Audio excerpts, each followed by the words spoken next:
This resurgence culminated in the spectacular 25th dynasty of Egypt, often called the era of the Black Pharaohs. In the 8th century BCE, the Kushite king Paye led a successful conquest of Egypt, unifying the entire Nile Valley from modern Khartoum to the vast, sun-baked landscape of northeast Africa, along the majestic Nile River, was home to one of antiquity's most enduring and fascinating civilization of Kush, often overshadowed by its neighbor to the north. Ancient Egypt, Kush, also known as Nubia, developed a distinct and powerful culture that thrived for over a millennium. Our story begins long before the kingdom, with the A group and C group cultures around 3100 BCE. Precursors in a region rich in gold, ebony, and ivory. These early Nubians were skilled traders, establishing crucial links between sub-Saharan Africa and the Mediterranean world. The first true Kushite state emerged with the city of Kerma, which flourished as a major center of power between 2500 and 1500 BCE. Kerma was sophisticated, rivaling the Middle Kingdom of Egypt, and was known for its unique burial practices and monumental architecture. The Egyptian desire for Nubian resources eventually led to conflict. For centuries, Kerma was conquered and absorbed by Egypt's new kingdom. Kushite culture, however, proved resilient, deeply absorbing some Egyptian traditions while maintaining its own unique identity. Around 1070 BCE, as Egypt entered its third intermediate period and grew weak, Kush reasserted its independence. The new capital was established at Nopata, near the sacred mountain of Jebel Barkal.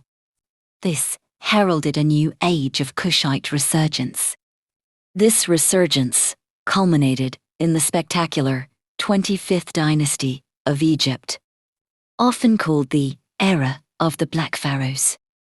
In the 8th century BCE, the Kushite king Pi led a successful conquest of Egypt, unifying the entire Nile Valley from modern Khartoum to the Mediterranean. Pi and his successors, including Shoboka and Taharka, ruled as Egyptian pharaohs, reviving many old Egyptian customs and commissioning vast building projects. They were seen by some as restorers of true Egyptian piety and glory. This unified empire, however, put Kush on a collision course with the mighty Neo-Assyrian Empire in the Near East. The Kushite pharaohs eventually faced a superior military force, armed with iron weapons. After decades of intermittent warfare, the Assyrians drove the Kushites out of Egypt in the mid-7th century BCE. The Kushite kings retreated south, making a strategic and lasting move of their capital to Meru. This marked the beginning of the Meroitic period. C. 300 BC, 350 C. The Golden Age of Kush. Meru was strategically located, benefiting from rainfall and rich iron ore deposits. It shifted its trade focus from the Mediterranean to the Red Sea and interior Africa.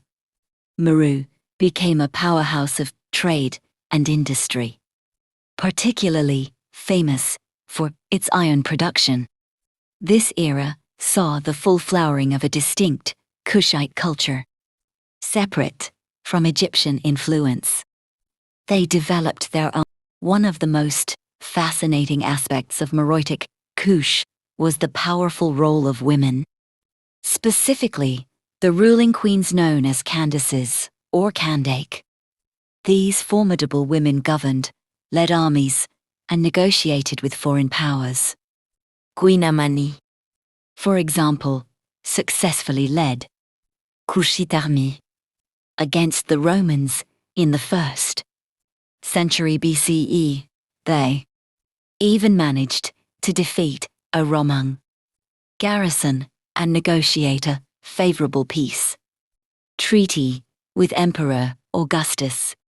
The monumental achievements of Meru are still visible today in the hundreds of steeply sided, decorative pyramids that served as tombs for their rulers. While borrowing the idea of the pyramid from Egypt, the Meroitic style is undeniably unique. The culture was a rich fusion.